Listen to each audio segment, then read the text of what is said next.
नमस्कार साथियों। Normal labour complete करके आते हैं अपन एक और नए दौर में।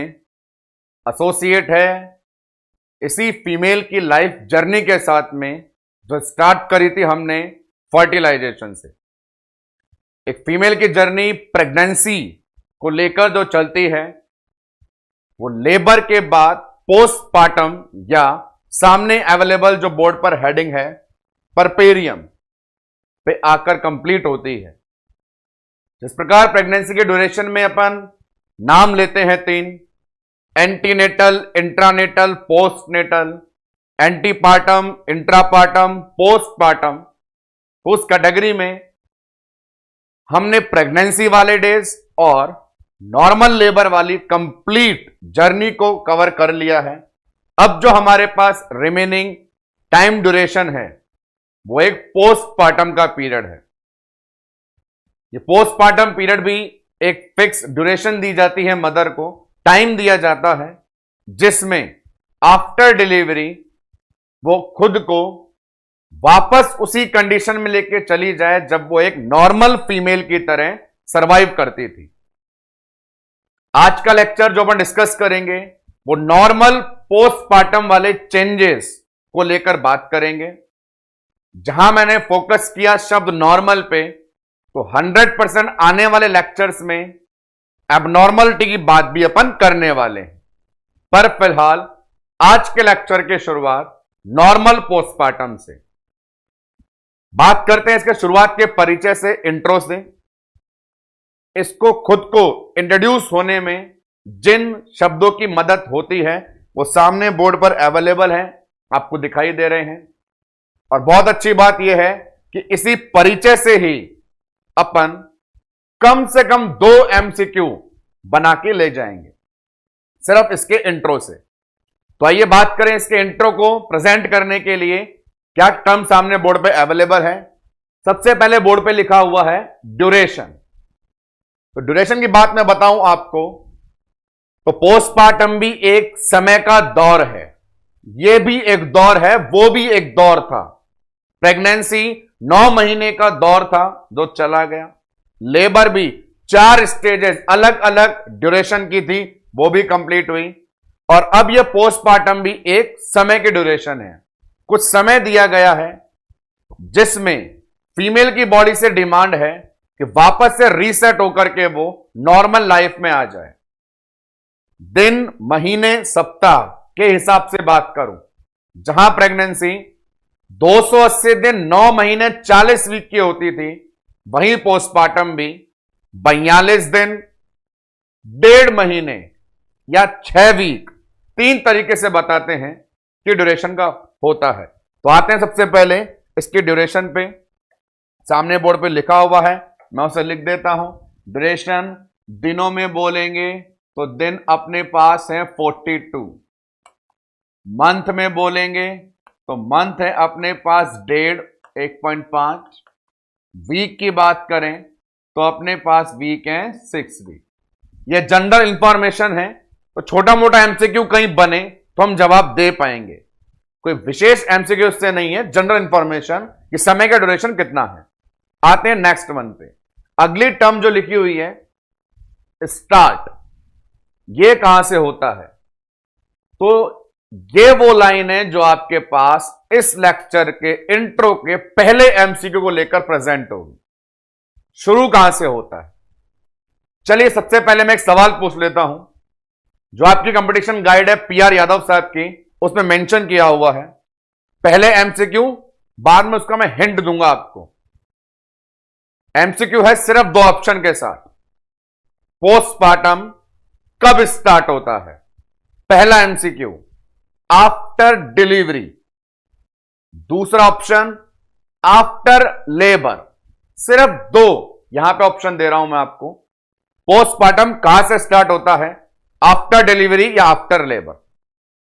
होने को बहुत सरल सवाल है, लेकिन सरल सवाल के अंदर भी मेरे बहुत सारे साथी जवाब देने में गड़बड़ कर सकते हैं। तो जानिए इसका आप जवाब कैसे देंगे मेरी बात को सुनकर के। अब पहले सिंपल लाइन, पोस्टपार्टम कब शुरू होता है? एग्जैक्ट आंसर इसका देना हो तो आंसर होता है immediate after delivery of placenta. अभी प्रीवियस लेक्चर्स के अंदर अपन ने लेबर कंप्लीट किया है। लेबर में जो थर्ड स्टेज होती थी डिलीवरी ऑफ प्लासेंटा के होते ही पोस्टमार्टम शुरू हो जाता है। कहने का मतलब लेबर में जो फोर्थ स्टेज आती है वो एक पोस्टमार्टम का ही पार्ट है। तो पोस्टमार्टम तो थर्ड स्टेज के बाद ही शुरू हो गया। तो अब यहां पर इस बात को ध्यान रखना है कि एग्जैक्ट आपसे कोई पूछे तो पहले उसका जवाब देकर के आप कब स्टार्ट होता है, तो एग्जैक्ट आंसर देना है immediate after delivery of placenta के बाद वो शुरू हो जाता है। इस बात को ध्यान रखना है, जो कि लेबर के थर्ड स्टेज में हो गया। अब आते हैं उस एमसीक्यू पे जो मैंने पूछा था आपसे। अब उस एमसीक्यू में दो ऑप्शन है, आफ्टर डिलीवरी या आफ्टर लेबर। तो गौर से सुनना, वैसे तो यादव साहब को यह करना चाहिए था, पूरा लिखना चाहिए था आफ्टर डिलीवरी ऑफ प्लासेंटा। चलिए ये नहीं भी लिखा तो उन दो ऑप्शन में से आंसर देंगे आप लोग आफ्टर डिलीवरी। आफ्टर लेबर क्यों नहीं देंगे? क्योंकि दोस्तों लेबर में 4 स्टेज होती हैं और हमारा पोस्टमार्टम तो थर्ड के बाद ही शुरू हो जाता है। फोर्थ स्टेज को पोस्टमार्टम का हिस्सा माना जाता है। तो इस पॉइंट ऑफ व्यू से आपको आंसर देना है आफ्टर डिलीवरी। उस ऑप्शन में आफ्टर डिलीवरी का मतलब है डिलीवरी ऑफ प्लासेंटा। तो ये पहला एमसीक्यू हमारे यहां पे अराइज हुआ है, और अराइज हुआ है तो हमेशा की तरह से मार्क कर देते हैं इंट्रो से बनने वाला पहला एमसीक्यू। अब आते हैं अंदर के कंटेंट पे। नेक्स्ट लैंग्वेज क्या लिखा हुआ है? Basic process. बेसिक प्रोसेस ये बताना चाहता है कि पोस्टमार्टम में चल क्या रहा है। तो पोस्टमार्टम को मैं बोलूंगा रिकवरी फेज। क्या कहेंगे? Recovery phase. प्रेगनेंसी का जो समय था 9 महीने का, उस समय फीमेल की बॉडी में एक कॉन्सेप्ट था और वो था growth. Growth growth growth growth growth growth, ऊपर ऊपर ऊपर ऊपर ऊपर। क्योंकि आपने देखा भी हर सिस्टम में ग्रोथ हो रही थी। एंडोक्राइन के फंक्शन ज्यादा, जीआईटी के फंक्शन ज्यादा, कार्डियोवास्कुलर के फंक्शन ज्यादा, वजन ज्यादा, यूट्रस का आकार ज्यादा, पानी की मात्रा ज्यादा, यूरिन फॉर्मेशन ज्यादा, सब चीजें ज्यादा हो रही थी। और वहां पे जो मेन फीमेल वाले हार्मोन होते हैं एस्ट्रोजन प्रोजेस्टेरोन, उसका लेवल भी ज्यादा था। तो प्रेगनेंसी में एक कंसेप्ट चलता है ग्रोथ ग्रोथ ग्रोथ। यहां बात करें पोस्टमार्टम में तो गौर फरमाना है, बहुत रोचक बात बताता हूं।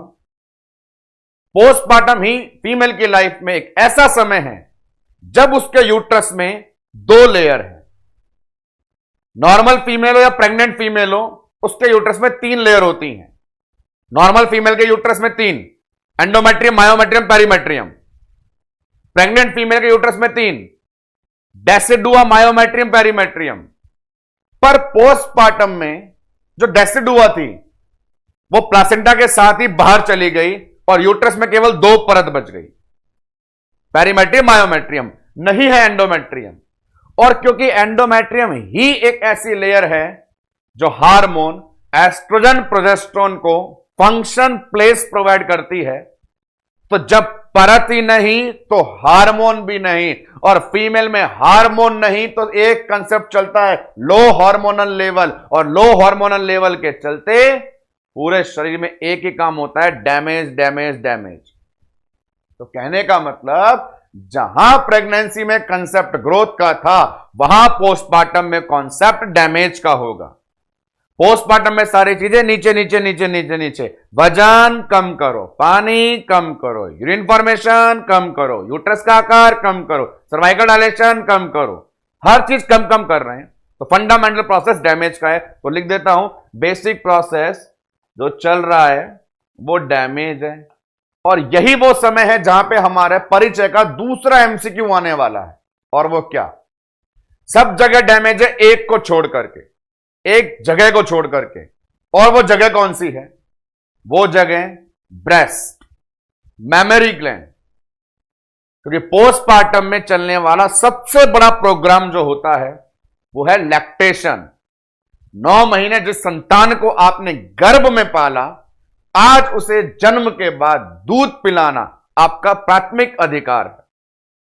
पोस्टमार्टम में लैक्टेशन चलने वाला है, तो लैक्टेशन संबंधित जो ऑर्गन है, ब्रेस्ट या मेमोरी ग्लैंड, वहां पे डैमेज नहीं होता, वहां पे ग्रोथ ही ग्रोथ होती है। और यही आपका सेकंड एमसीक्यू है कि फंडामेंटल प्रोसेस भले ही डैमेज हो, लेकिन कहां नहीं होता, एक्सेप्ट मेमोरी ग्लैंड, क्योंकि यहां पर तो क्या चल रही है, ग्रोथ चल रही है। तो ये रहा आपका परिचय से बनने वाला दूसरा एमसीक्यू कि पूरे पोस्टमार्टम में फंडामेंटल वर्क जो बॉडी में हो रहा है वो डैमेज का है, सिवाय कहां के, मेमोरी ग्लैंड्स के।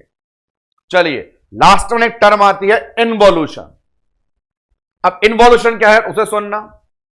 पोस्टमार्टम में सभी ऑर्गन में चेंजेस होना है, जहां प्रेगनेंसी में चेंज किए गए थे उन सभी को सही करना है, पर मेजर चेंज प्रेगनेंसी में भी रिप्रोडक्टिव ऑर्गन में होते हैं, तो पोस्टमार्टम में भी वहीं पर होंगे। इन्वॉल्यूशन क्या है, वो ये बताता है कि एक इंडिविजुअल स्ट्रक्चर में चेंज कैसे आता है। एग्जाम्पल, मैं एग्जाम्पल लेता हूं यूट्रस का। अब ऑर्गन एक ही है यूट्रस, पर आप देखिए यूट्रस में मैं 3 बातें करता हूं आपके साथ में। पहली बात, यूट्रस का साइज जो प्रेगनेंसी में 35 सेंटीमीटर हो गया था, सही होने में उसे 10 दिन लगते हैं। सर्वाइकल डायलेशन जो लेबर में 10 सेंटीमीटर हो गया था, पूरी तरह बंद होने में 7 दिन लगते हैं। यूट्रस का वजन जो प्रेगनेंसी में 1000 ग्राम हो गया था, सही होने में पूरे 42 दिन लगते हैं। अब यहां पर कुछ चीजें लर्न करेंगे आप कि एक ही यूट्रस है और उसमें जो 3 स्ट्रक्चर हैं अलग अलग हिसाब से सही हो रही हैं। सर्वाइकल डायलेशन 7 दिन, यूट्रस का साइज 10 दिन, यूट्रस का वजन 42 दिन। अब इन तीनों में ऐसा नहीं है कि कोई नॉर्मल है कोई एबनॉर्मल है, क्योंकि सभी को सही होने के लिए कितने दिन दिए थे, 42 दिन। तो सबने काम बराबर 42 दिन में कर लिया, पर किसी ने जल्दी किसी ने लेट किया। ये उसी प्रकार की बात है जब नर्सिंग कॉलेज में हमें मास्टर असाइनमेंट देता था और बोलता था मैं 7 दिन बाद लूंगा, तो कुछ वो होते थे 1.5 स्टाने फर्स्ट रैंक वाले, वो ले आते थे 2 दिन में करके। कुछ जो एवरेज होते थे वो 4-5 दिन में करके, और बच्चे कुछ आपके और मेरे जैसे लास्ट डे पे करके देते थे, पर 7 दिन में देते थे। लेकिन सबका सबमिशन का टाइम अलग अलग था। तो इन्वॉल्यूशन यही एक चीज है कि हर एक के सही होने का तरीका अलग है, हर एक के सही होने का तरीका अलग है। तो इन्वॉल्यूशन क्या बताता है कि कोई इंडिविजुअल स्ट्रक्चर कैसे सही होती है। तो लिखता हूं सामने, व्हाट इज इन्वॉल्यूशन, ये क्या है, how individual structure recover. Recover सबको होना है, कोई जल्दी जल्दी हो रहा है और कोई लेट हो रहा है। तो ये अपने पास पोस्टमार्टम को इंट्रोड्यूस करने के लिए यूज आने वाले 4 जो अपने पास टर्म ली गई थी उनका मीनिंग, साथ ही साथ हमें पता चला बनने वाले 2 एमसीक्यू। समय का दौर है, शुरू प्लासेंटा डिलीवरी के बाद होता है, पूरे शरीर में डैमेज है मेमोरी ग्लैंड को छोड़ के, और हर एक के चेंज होने का तरीका कहलाता है इन्वॉल्यूशन। नेक्स्ट वन, अब बताएंगे आपको इस पोस्टमार्टम में जो 42 दिन है, जो 6 वीक हैं, उनमें भी स्टेजेस में उन्हें बांटा गया है। जैसे प्रेगनेंसी को बांटते थे अपन, first trimester, second trimester, third trimester, इसी प्रकार यहां भी डिवीजन किया गया है। भले ही समय कम है पर डिवीजन किया गया है। उस डिवीजन में आप देखेंगे एक टर्म इमीडिएट पोस्टमार्टम, और नो डाउट फ्रेंड्स आप मॉसबी को जब जाएंगे सॉल्व करने पोस्टमार्टम वाली हेडिंग को, शुरुआत के 5 से 6 एमसीक्यू जो हैं, हर एमसीक्यू की लैंग्वेज में इमीडिएट पोस्टमार्टम शब्द लिखा हुआ है। तो स्टेजेस को पढ़ने का मतलब यही है कि सामने क्वेश्चन में टर्म हो तो मीनिंग हमें अंडरस्टैंड हो। तो क्या स्टेज होती है वो देखे सामने। तो अपने पास टोटल स्टेजेस हैं 3। कौन कौन सी है उन्हें मेंशन करता हूं मैं। स्टेज में नंबर 1 लिखा आपने, एक इमीडिएट पोस्टपार्टम, दूसरा अर्ली पोस्टपार्टम और तीसरा रिमोट पोस्टपार्टम। तो first trimester, second trimester, third trimester की जगह 3 नाम कौन कौन से? Immediate, early, remote. Time duration देखें इन तीनों की। तो टाइम ड्यूरेशन देखने गए तो देखो, जहां इमीडिएट लिखा है वहां फर्स्ट 24 आवर, शुरुआत के 24 घंटे मतलब पहला दिन, शुरुआत के 24 घंटे मतलब पहला दिन। अर्ली के अंदर फर्स्ट वीक, ये पहला सप्ताह। और रिमोट के अंदर बचा हुआ सारा समय लास्ट वीक तक, और लास्ट वीक होता है अपने पास में 6th वीक।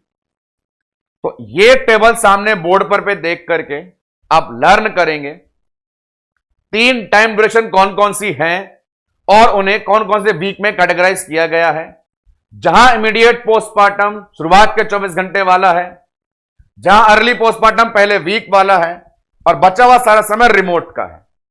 यहां ज्यादा जो अटेंटिव एमसीक्यू बनते हैं वो हमारे पास इमीडिएट पोस्टपार्टम से बनते हैं, और बनना लॉजिकली सही भी है। कारण क्या होता है, पूरे 42 दिन में बहुत सारे चेंजेस आएंगे, लेकिन शुरुआत के 24 घंटे बड़े क्रिटिकल होते हैं।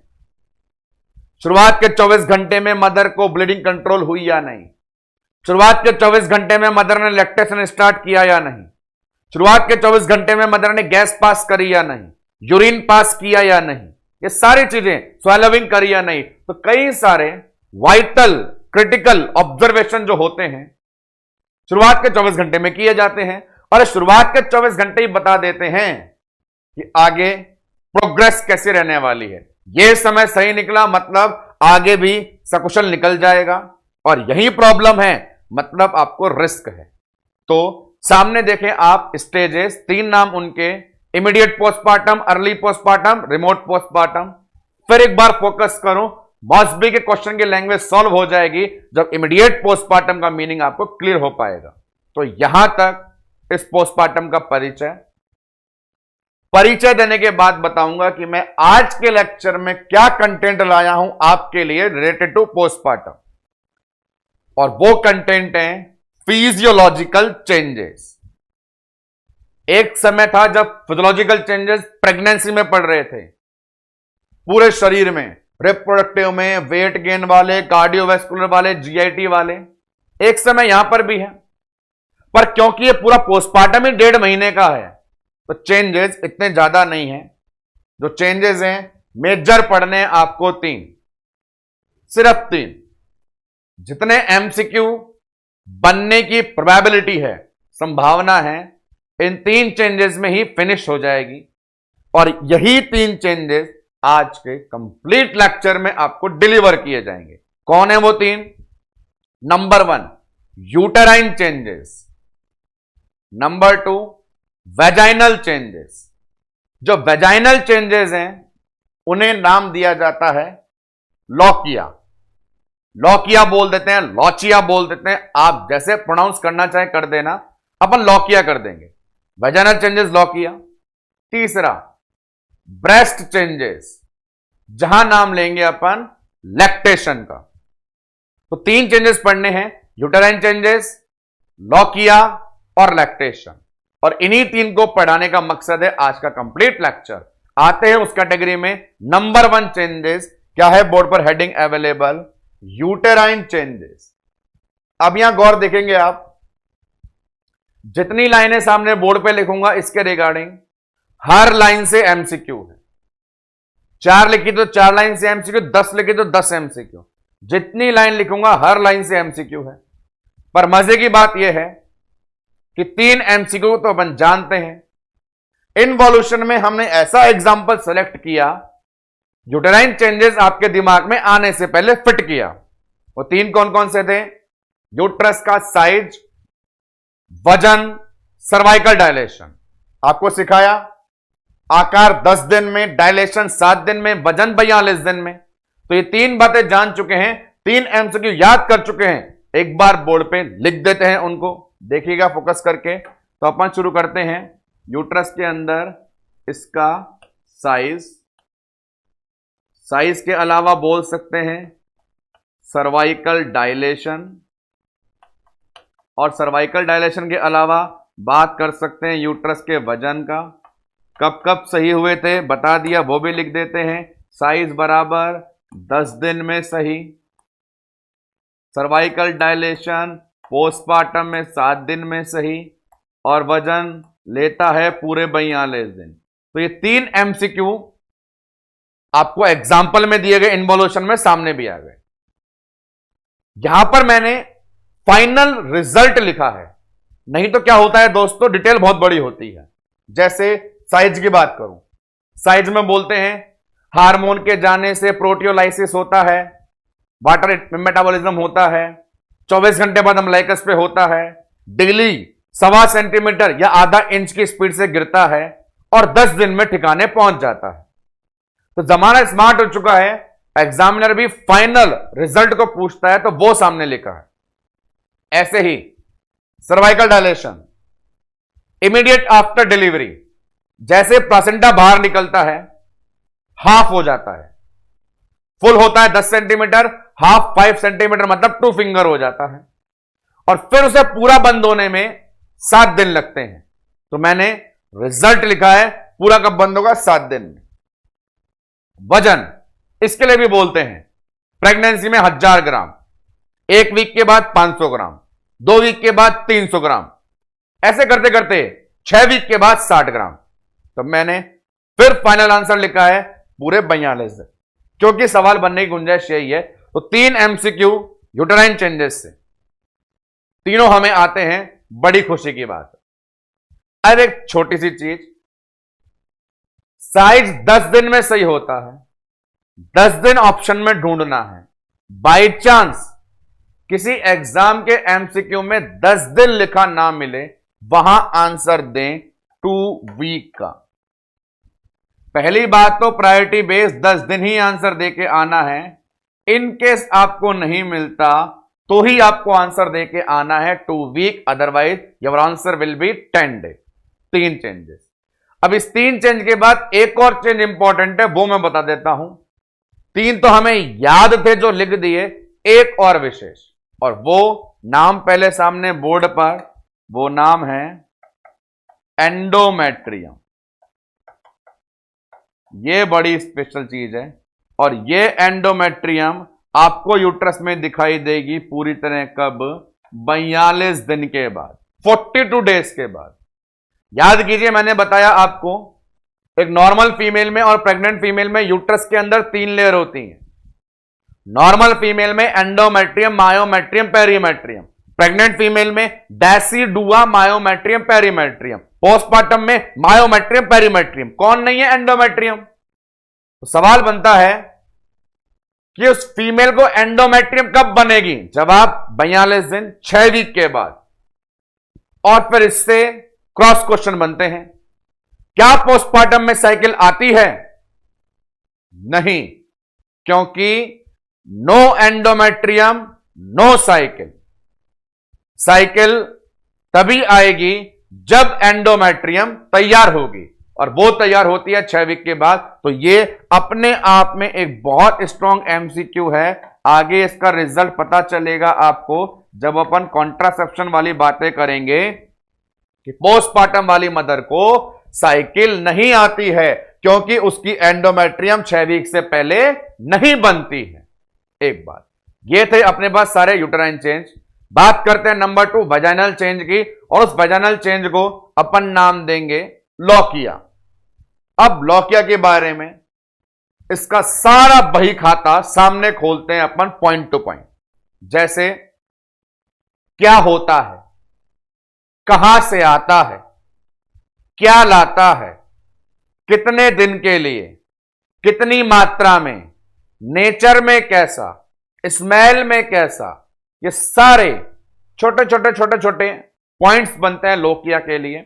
क्या क्या है तो सुनते रहें। फर्स्ट थिंग क्या है, तो पोस्टमार्टम पढ़ रहे हैं, पोस्टमार्टम में आने वाला वेजाइनल डिस्चार्ज।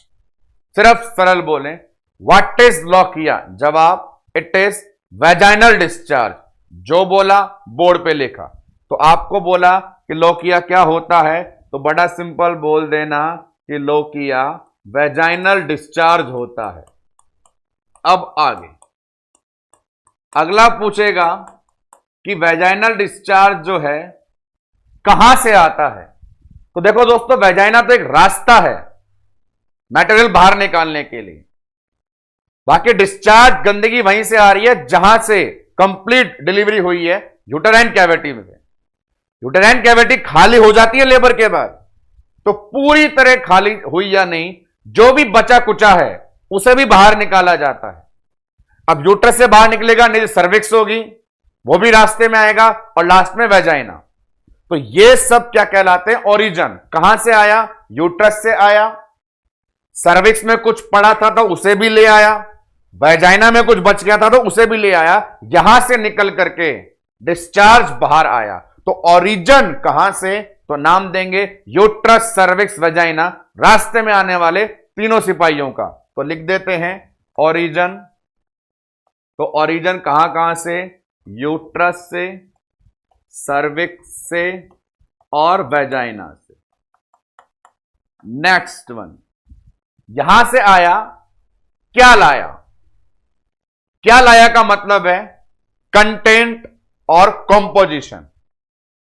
कंटेंट और कंपोजिशन क्या लेकर के आया, तो देखना इसका जवाब बड़ा सरल है, रटना नहीं है। यदि आपको पता है कि नॉर्मली प्रेग्नेंट फीमेल की यूटेराइन कैविटी में क्या क्या होता था, तो उनमें से कुछ बच गया होगा तो वही बाहर आया होगा। जैसे प्रेग्नेंट फीमेल कैविटी में क्या होता है, प्लासेंटा, अम्बिलिकल कॉर्ड, बच्चा और एमनियोटिक कैविटी। तो प्लासेंटा का बच्चा कुचा मतलब प्लासेंटा में डेसिडुआ, कोरियन, विलाई, कोटिलिडॉन बच गए हो तो, अम्बिलिकल कॉर्ड में वाटसन जेली बच गई हो तो, एमनियोटिक कैविटी में एमनियोटिक फ्लूइड और मेम्ब्रेन बच गया हो तो, बच्चे में बच्चे के बाल लैनुगो, बच्चे की स्किन वर्निस कैसियोसा, बच्चे की पॉटी मिकोनियम, ये सब ये कंटेंट है। ये decidua, chorion, villi, cotyledon, Watson jelly, amniotic membrane, amniotic fluid, lanugo, vernix caseosa, meconium, ये सारे कंटेंट हैं। इसके अलावा जब प्लासेंटा वहां से निकला तो उस समय ब्लीडिंग हुई, ब्लड वो बाहर आया, ब्लड के बाद वहां पे वुंड बना तो घाव से पस वगैरह बाहर आई, और लास्ट में हील हुआ तो म्यूकस आई। तो सारे कंटेंट ये आ सकते हैं, रटना नहीं है, सिर्फ इतना बोलना है, जो भी कुछ अंदर होता है उसका बचा कुचा बाहर आता है। तो तीसरी बात लोकिया ने अपने बारे में बता दी कंटेंट को लेकर। अब आते हैं नेक्स्ट वन पे, अगली बात, अरे कब तक के लिए आएगा, मां का भी ये सवाल होता है, आखिर कब तक के लिए ये आएगा। तो सुनना, नॉर्मली आते हैं ये पोस्टमार्टम में 14-15 दिन के लिए, 14-15 दिन के लिए, पर 21 दिन तक भी आए तो भी एबनॉर्मल नहीं है। एवरेज ड्यूरेशन, नॉर्मल ड्यूरेशन 14-15 दिन, मैक्सिमम ड्यूरेशन 21 दिन। तो दोनों बातों का जवाब याद रखना है, जैसा सवाल पूछे वैसा आंसर देना है कि आइडियली एवरेज ड्यूरेशन क्या है 14 दिन की, और मैक्सिमम कितना हो सकता है तो 21 दिन। लिखता हूं सामने, ये लोकिया की ड्यूरेशन, तो आइडियली, नॉर्मली या एवरेज वाली, तो आप आंसर देंगे 14 दिन। पर बात करें यहां पर यदि मैक्सिमम की, तो मैक्सिमम भी बता दिया अपन ने, कितने दिन हो सकता है वो 21st डे या 21 डे तक। अब ऐसी बात चल रही है तो अगली बात चलती है, कितना लाया, अमाउंट कितना लाया। अब देखो अमाउंट में भी दोस्तों दो बातें हैं, टोटल अमाउंट, पूरा अमाउंट 400 ml, लेकिन अभी कुछ देर बाद पढ़ेंगे लोकिया के टाइप, उनमें नाम आएंगे रुब्रा, सिरोसा, एल्बा।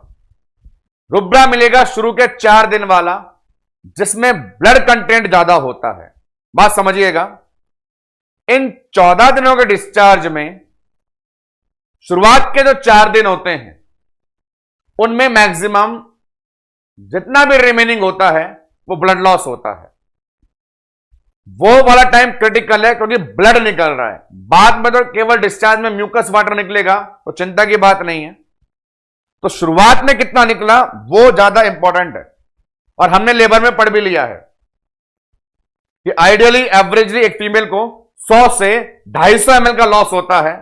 तो वही लॉस यहां भी बताना है कि टोटल अमाउंट तो 400 था, पर शुरुआत के 4 दिन का पूछेगा तो वो 250 था, मतलब उसके बाद 150 ml ही और निकला है। टोटल अमाउंट 400 ml, शुरुआत के अंदर 250 ml। अलग अलग प्रकार से सवाल पूछ सकता है। तो 2 इंफॉर्मेशन और ले लो। आ गई साहब। अब की बार क्या लिखा? अमाउंट। तो टोटल अमाउंट पूछेगा तो आंसर देना है 400 ml। टोटल ना पूछ के ये पूछा सिर्फ इनिशियल, तो आंसर देना है 250 ml। नेक्स्ट वन, और भी बातें। अगली बात पूछेगा वो पीएच की। अब देखो, नॉर्मल वेजाइनल पीएच एसिडिक होती है, नॉर्मल वेजाइनल डिस्चार्ज की पीएच भी एसिडिक होती है। लेकिन लौकिया के अंदर जब शुरुआत में ब्लड, पस, एमनियोटिक फ्लूइड जैसे कंटेंट निकलेंगे तो पीएच एल्कलाइन हो जाएगी। और जब ये सारे कंटेंट निकल जाएंगे और सिर्फ ओरिजिनल वेजाइनल डिस्चार्ज आएंगे तो पीएच एसिडिक दिखेगी। सवाल बनता है शुरुआत में कैसी और बाद में कैसी? शुरुआत में पीएच एल्केलाइन और बाद में एसिडिक, ये नेचर डेवलप करता है। तो एक और जानकारी, तो देखो किस प्रकार लोचिया अपना बही खाता सामने बोर्ड पर खोलता जा रहा है। पीएच शुरुआत में एल्केलाइन, बाद में नॉर्मल हो जाता है तो वो हो गया एसिडिक। लास्ट वन बात करें, क्योंकि ये बचा कुचा है, क्योंकि ये ड्रेनेज है, क्योंकि ये डिस्चार्ज है, क्योंकि ये गंदगी है, यूट्राइन कैविटी खाली होनी चाहिए, तो इसकी स्मेल भी खुशबूदार नहीं होती, बदबूदार होती है। नाम दे देते हैं, स्मेल कैसी हो गई? Fishy smell. तो ये लोकचिया ने खुद को इंट्रोड्यूस किया इतनी सारी टर्म से, और हर मार्कर से सवाल है। लोकिया क्या होता है? Vaginal discharge. कहां से आता है? Uterus cervix vagina. क्या लाता है? बचा कुचा सारा। नॉर्मली कितने दिन तक के लिए? 14 दिन तक के लिए। मैक्सिमम कितने दिन तक के लिए? 21 दिन तक के लिए। टोटल अमाउंट कितना होता है? 400 ml होता है। शुरुआत में अमाउंट कितना होता है? 250 ml होता है। पहले पीएच कैसी होती है? अल्कलाइन होती है। बाद में पीएच कैसी होती है? एसिडिक होती है। स्मेल कैसी होती है? फिशी होती है। तो ये सारी जानकारी जो बोर्ड पे मैंने उतारी उसने लोकिया की दुनिया सवारी, सारी क्वालिटी लोकिया के बारे में। अब देखो दोस्तों, एक इंटरेस्टिंग चीज, वेजाइनल डिस्चार्ज हो, लोकिया हो, रुब्रा हो या ब्लीडिंग हो, फीमेल में असेस करने के लिए लगाए जाते हैं sanitary pad. Sanitary pad use कर जाते हैं। नॉर्मल साइकिल के अंदर भी पैड का इस्तेमाल होता है। अब एक फीमेल सैनिटरी पैड कितनी टाइम से चेंज करती है, उस बेस पे पता चलता है कि उसे कितने ज्यादा डिस्चार्ज या ब्लड लॉस हो रहा था। तो आज के लेक्चर में ही एक बहुत विशेष जानकारी मैं आपको दूंगा कि फीमेल से वेजाइनल डिस्चार्ज या ब्लीडिंग असेस करनी हो तो सैनिटरी पैड को काउंट करके आओ, कितने वेस्ट किए। ज्यादा पैड वेस्ट हुए तो ब्लीडिंग डिस्चार्ज ज्यादा, कम पैड वेस्ट हुए तो ब्लीडिंग डिस्चार्ज कम। उसके लिए WHO रिकमेंडेड एक चीज चलती है, उसे पढ़ेंगे अपन यहां पे, sanitary pads. Sanitary pads counting करनी है जिससे हमें पता चले कितना लॉस हो रहा है। तो उसके लिए एक टेबल है, सामने बोर्ड पर मैं बनाता हूं, मैं उसे बड़े गौर से देखिएगा। एक फिगर बनाया गया, डिस्चार्ज और ब्लीडिंग के लिए बोला स्कैंटी मतलब बहुत कम, फिर बोला लो, उसके बाद थोड़ा ज्यादा हुआ तो नाम दिया मॉडरेट, आगे एक टर्म आई हाई, और फिर एक नाम आया एक्सेसिव। डिस्चार्ज और ब्लीडिंग को बताने वाले ये 5 नाम। अब इन सब में कैसे कैसे होता है उसे देखना है अपने को, तो उसके लिए बड़े गौर से सुनना। रिजल्ट लिखता हूं, फिर चलो एक्सप्लेन करता हूं। तो रिजल्ट पहले बोर्ड पे लिखना चाहूं तो यहां देखो मैं क्या लिखा, 2.5 सेंटीमीटर पर आवर, 10 सेंटीमीटर पर आवर, 15 सेंटीमीटर पर आवर, 1 आवर और 15 मिनट। तो चलिए टेबल को समझना शुरू करें, ये क्या बताना चाहता है। तो उसके लिए पहले मैं बताता हूं, मार्केट में दुनिया भर के सैनिटरी पैड आते हैं, विस्पर, स्टे फ्री, कई नामों से। WHO रिकमेंडेड जो पैड है उसकी लंबाई बताई गई है एवरेज 24 से 25 सेंटीमीटर। एग्जाम्पल, WHO रिकमेंडेड जो सैनिटरी पैड्स हैं ऐसे, उनकी लंबाई बताई गई है यहां से यहां तक एवरेज 24-25 सेंटीमीटर। अब कितना एरिया कितनी देर में यूज आता है उसके हिसाब से फीमेल पैड चेंज करती है। देखें बोर्ड पे सबसे ऊपर लिखा है मैंने 2.5 सेंटीमीटर पर आवर। अब 25 सेंटीमीटर का पैड माने और 1 घंटे में 2.5 सेंटीमीटर यूज माने तो पूरा पैड चेंज कब होगा? 10 घंटे बाद। यदि एक फीमेल 10 घंटे बाद पैड चेंज करती है तो वो डिस्चार्ज और वो ब्लीडिंग बहुत ही कम है, स्कैंटी नाम दे रखा है। अगला देखें, 10 सेंटीमीटर पर आवर। अब लगाओ हिसाब, 25 सेंटीमीटर का था तो 2.5 घंटे में। यदि अब की बार 10 घंटे की बजाय 2.5 घंटे में पैड चेंज हो रहा है तो ब्लीडिंग ज्यादा है, लो कैटेगरी में आ गई। आगे बढ़ो, अब की बार 15 सेंटीमीटर पर आवर, तो मतलब 1 से 1.5 घंटे में ये स्पीड चलती है तो पैड चेंज होता है 10 घंटे में। ये स्पीड चलती है तो पैड चेंज होता है 2.5 घंटे में। ये स्पीड चलती है तो पैड चेंज होता है 1.5 घंटे में, नाम दिया मॉडरेट। और अब देखें, जो एमसीक्यू इंपॉर्टेंट है वो लास्ट वाले 2 से ही बनते हैं। आप एग्जाम के अंदर जिन एमसीक्यू को ज्यादा देख पाओगे वो 100% नो डाउट इन लास्ट के 2 में से ही आएंगे। क्या बता रहे हैं, यदि एक फीमेल 1-1 घंटे में पैड चेंज करे और उससे भी वर्स कंडीशन 15 मिनट में ही पैड चेंज करे तो ब्लीडिंग के नाम सामने बोर्ड पे हैं, हाई, एक्सेसिव। हाई की जगह यहां पे एक नाम और देना होता है वेटेज वाला, हैवी, हैवी और एक्सेसिव। अंतर समझे दोनों ध्यान से। जब फीमेल को एकदम फ्रेश ब्लीडिंग हो, फ्रेश मतलब पानी की तरह खून निकल रहा है, बहुत वर्स कंडीशन है, पानी बहे तो डर नहीं, गटर में भाग के आ जाते हैं उसको तो, पर पानी की तरह ब्लड लॉस होना कभी भी शॉक वाली कंडीशन पैदा कर सकता है। वो वाली ब्लीडिंग हो उसे बोलते हैं एक्सेसिव। और यदि ओल्ड ब्लड था, क्लॉटेड ब्लड था, क्लॉट ही क्लॉट थे, तो वो हैवी है। आप याद भी ऐसे रखेंगे कि जो हैवी है मतलब 100% उसमें वजन है, और वो वजन किसका होता है? क्लॉट का होता है। जिसमें क्लॉट ही क्लॉट निकलेंगे वो वजनदार बन जाएगी, हैवी हो जाएगी, और वो ब्लीडिंग में पैड चेंज होगा 1 आवर में। तो ये वैजाइनल डिस्चार्ज हो या वैजाइनल ब्लीडिंग हो, असेस करने का सैनिटरी पैड काउंटिंग का मेथड सामने बोर्ड पे लिखा है। 100% एक एमसीक्यू ये देकर के जाएगा, आपसे पूछेगा एक फीमेल 15 मिनट से पैड चेंज करती है, ब्लीडिंग बताइए, एक्सेसिव। एक फीमेल 1 घंटे से पैड चेंज करती है, ब्लीडिंग बताइए, हैवी। और फिर सवाल और बनता है कि जो क्लॉट है उस क्लॉट का साइज 1 सेंटीमीटर से कम होना चाहिए, और यदि 1 सेंटीमीटर से ज्यादा है तो फिर वो किसी बड़ी एबनॉर्मलिटी को बताएगा।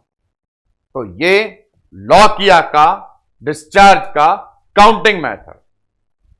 लास्ट वन आते हैं लॉकिया के टाइप।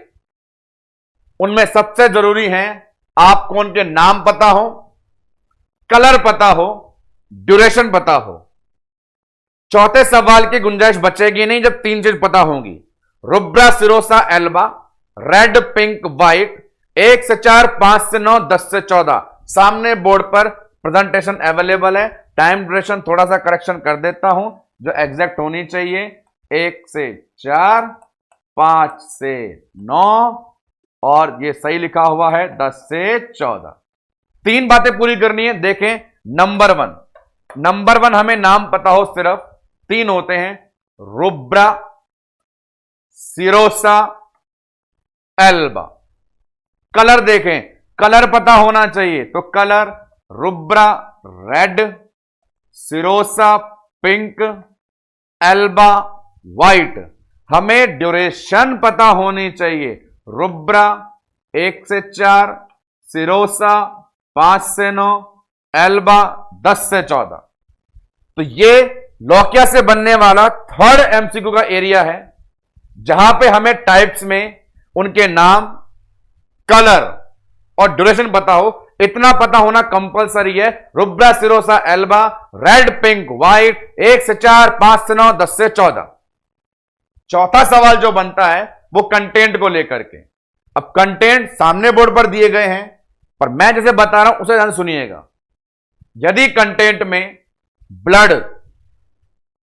ब्लड वेसल या टिश्यू दिखाई दे, यदि कंटेंट में ब्लड वेसल या टिश्यू दिखाई दे, तो वो रुब्रा है। नेक्स्ट वन, यदि आपको wound exudate, pus, WBC, micro organism, serum जैसे पीले पीले मटेरियल दिखाई दे, wound exudate, pus, WBC, micro organism, serum, तो वो सिरोसा है। Last one alba, water mucus के अलावा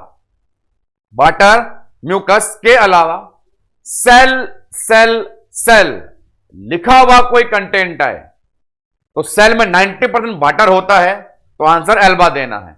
इस बेस पे एक एमसीक्यू पूछता हूं, जवाब दे देना। पोस्टपार्टम वेजाइनल डिस्चार्ज असेसमेंट में फाइंडिंग है डेसिडुअल सेल, एपिथेलियल सेल। बताइए वो रुब्रा है, सिरोसा है या एल्बा है? तो सिखाया मैंने आपको कि सेल जहां दिख जाए वो पानी है, वो एल्बा है। डेसिडुआ देख के भ्रमित मत होना, अकेला डेसिडुआ आता तो लाल रंग ले जाता, रुब्रा कहलाता, पर सेल का है कंट्रीब्यूशन, तो कलर है व्हाइट, एल्बा। तो ये सारी इंफॉर्मेशन लौकिया के बारे में। पहला, लौकिया का पूरा खानदान। नंबर 2, उसके अंदर पूरे टाइप्स वगैरह, और फिर सैनिटरी पैड काउंटिंग। अब बात कर लेते हैं लास्ट तीसरे ऑर्गन चेंज को लेकर के। जैसा वादा किया गया, यूटेराइन चेंज, वेजाइनल चेंज और अब ब्रेस्ट चेंज। उस ब्रेस्ट चेंज को पढ़ेंगे अपन इस हेडिंग के साथ। क्या नाम लिखा हुआ है सामने? Lactation, breast feeding process. Paediatric में इसके जो कई सारे प्रिंसिपल हैं, प्रोग्राम्स हैं, वो बताए जाएंगे। यहां पे ओबीजी हार्मोनल कंट्रीब्यूशन क्या है उसे एक्सप्लेन किया जाएगा। लैक्टेशन क्या होता है, देखो सामने कैसे ये पर्पल कलर की मम्मी ब्लैक कलर के लल्ले को दूध पिला रही है, लैक्टेशन प्रोसेस है। यहां पे अपने को हार्मोनल रोल को ज्यादा एक्सप्लेन करना है, तो उस कैटेगरी में पहला MCQ direct, major hormone responsible for lactation. ऐसी लैंग्वेज का सवाल आ जाए तो आप आंख बंद करके इस हार्मोन का नाम दे जाएं। हार्मोन अपने पास है prolactin, major hormone responsible for lactation. अब बात करेंगे अपन, ये जो लैक्टेशन पूरा प्रोसेस है, ये कितनी स्टेप्स में कंप्लीट होता है, तो उन स्टेप्स से अपने पास एमसीक्यू है, अभी सामने बोर्ड पे आने वाली है। शर्त यह है हर स्टेप का मीनिंग आपको क्लियर हो। एग्जामिनर मीनिंग से ही सवाल बनाता है, और फिर सेकंड वन हार्मोन का नाम पूछता है। तो स्टेप कौन कौन सी है, क्या शामिल है, सामने बोर्ड पे अवेलेबल। जितने नाम लिखे हुए हैं पहले उनका मतलब सुन लें। मतलब क्या क्या है वो देखें। लैक्टेशन प्रोसीजर 4 स्टेप चाहता है। नंबर 1, जहां यह काम चलना है वो जगह तैयार हो, वो स्पेस डेवलप हो। नंबर 1, जगह बन गई, जगह तैयार हो गई तो वहां पे मटेरियल भरा जाए। सेकंड 1, मटेरियल भर गया तो अब इस मटेरियल को ट्रांसपोर्ट या डिलीवर किया जाए। तीसरा काम, कितने काम हुए? नंबर 1, स्पेस डेवलपमेंट, जगह बने, मटेरियल फिलिंग, मटेरियल भरे, डिलीवरी और ट्रांसपोर्ट, यहां से यह निकल करके आगे चले। चौथा, ये सारे काम जो ऊपर के 3 हैं वो लगातार चलते ही रहे।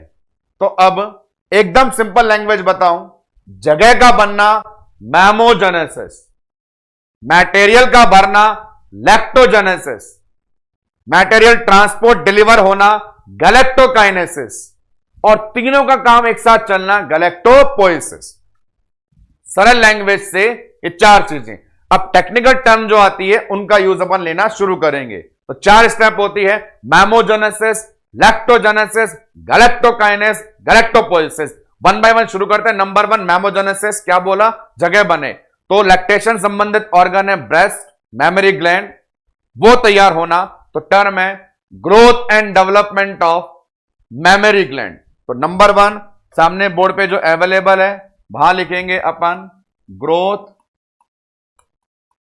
And development of mammary glands. तो चलिए, ये जगह तैयार हो गई, ये स्पेस तैयार हो गया। Number 1, growth and development of mammary gland. दूसरा क्या वादा किया? जगह बन गई तो वहां पे मटेरियल भरो।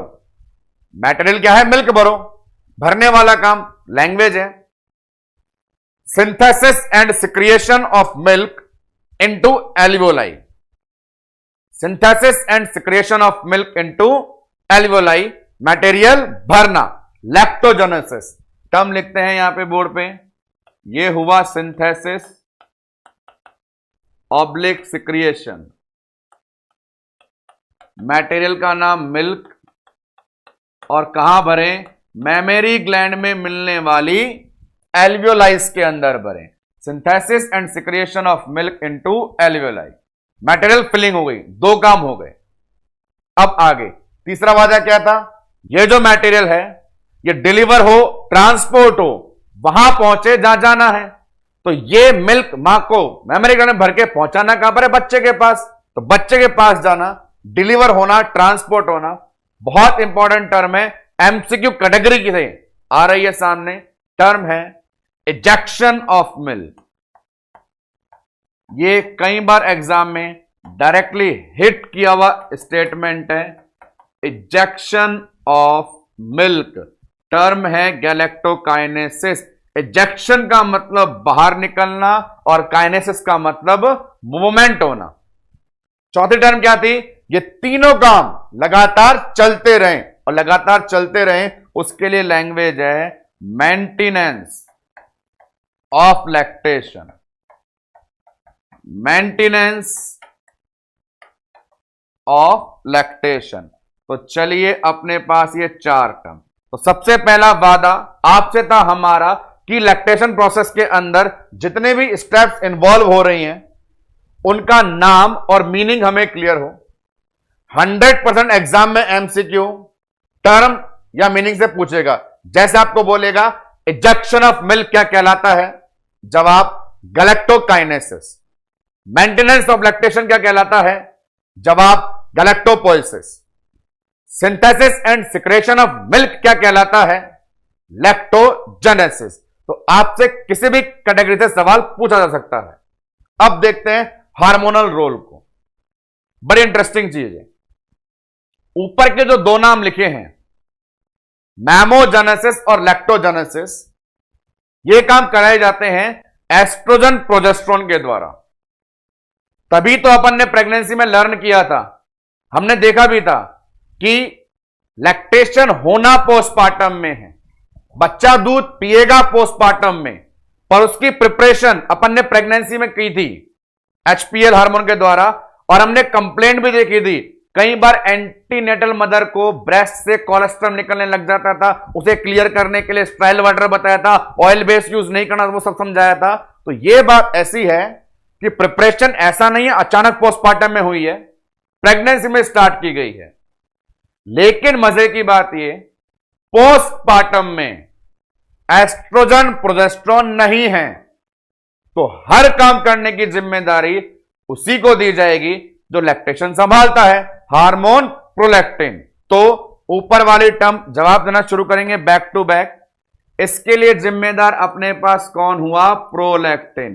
प्रेगनेंसी में एस्ट्रोजन, इसके लिए जिम्मेदार कौन है? प्रोलैक्टिन। पीएल का मतलब प्रोलैक्टिन। और मेंटेनेंस ऑफ लैक्टेशन के लिए भी जिम्मेदार प्रोलैक्टिन। तो 4 में से 3 बार प्रोलैक्टिन का नाम आया। और समझ जाइए, क्योंकि 4 में से 3 बार प्रोलैक्टिन का नाम आया है, इसीलिए मेजर लैक्टेटिंग हार्मोन प्रोलैक्टिन को बताया है। बात करें उससे जो अलग सा तीतर है, परीक्षा में सवाल भी वही है लेकर के आता जो 4 की भीड़ में भी अलग सा है छा जाता। और कौन बचा है वो? Ejection of milk, galactokinesis. और इस कैटेगरी के लिए जिम्मेदार है अपने पास ऑक्सीटोसिन।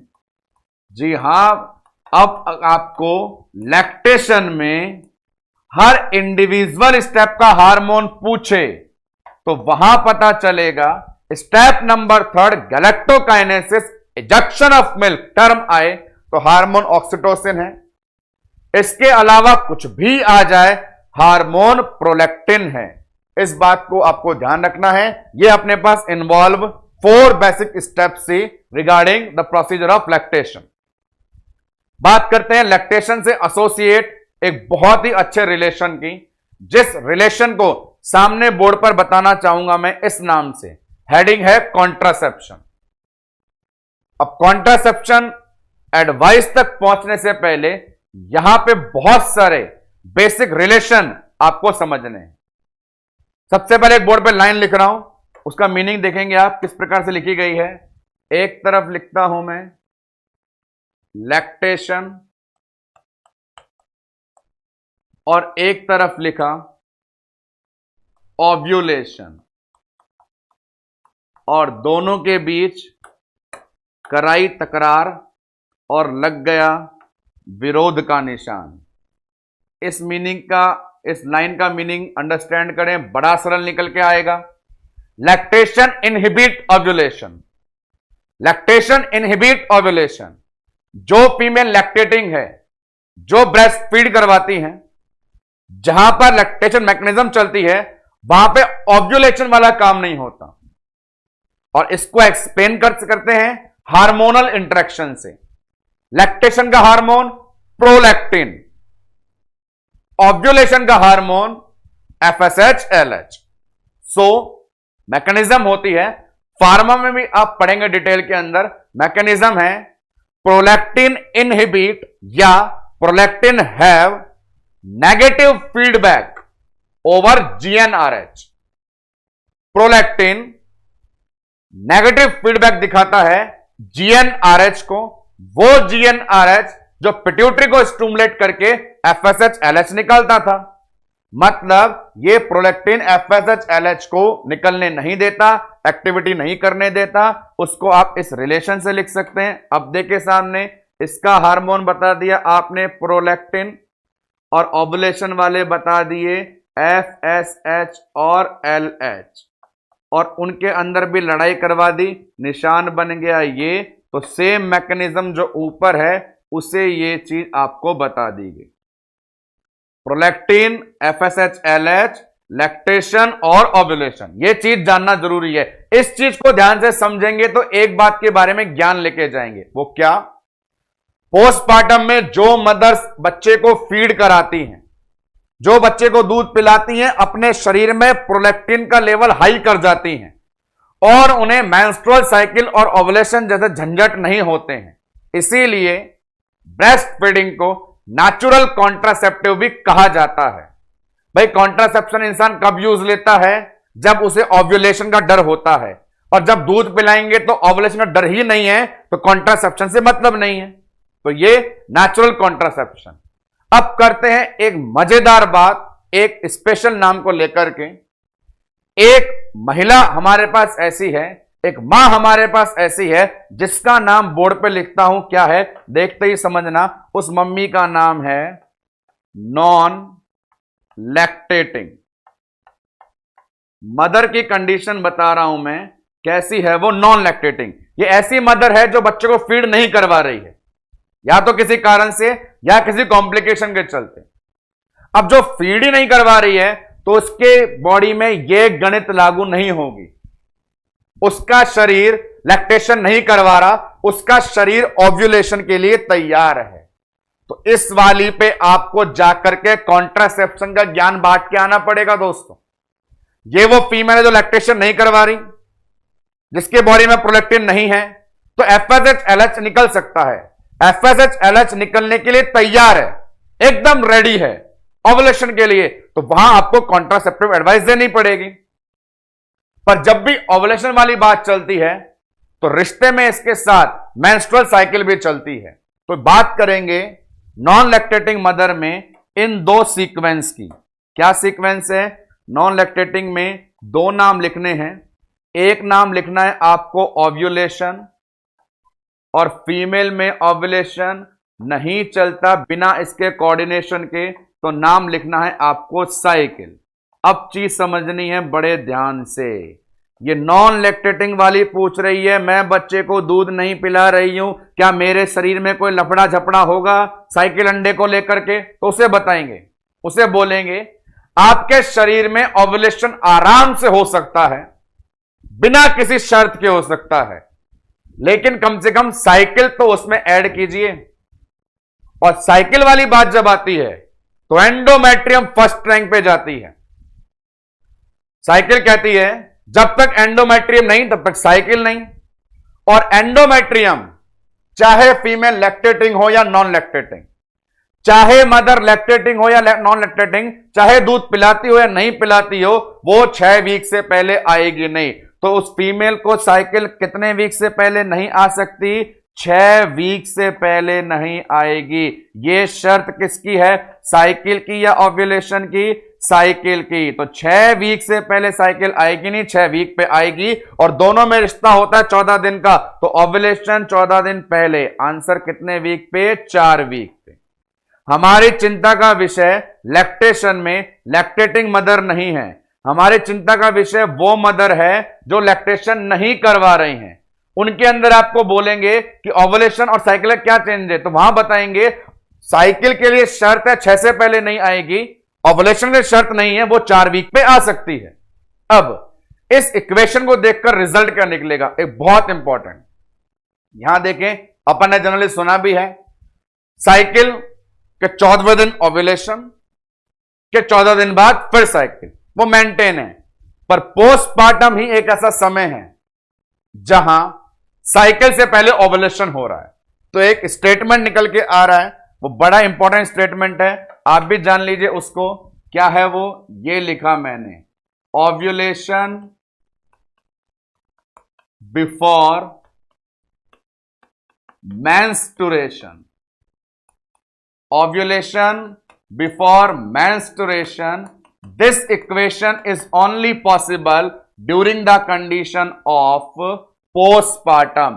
पोस्टपार्टम में एक ऐसी बात चलने वाली है जहां पे ओवुलेशन साइकिल से पहले आने वाला है। तो यहां पे दिमाग के तार बत्तियां खोल करके ज्ञान लेने के लिए शुरू हो जाइए।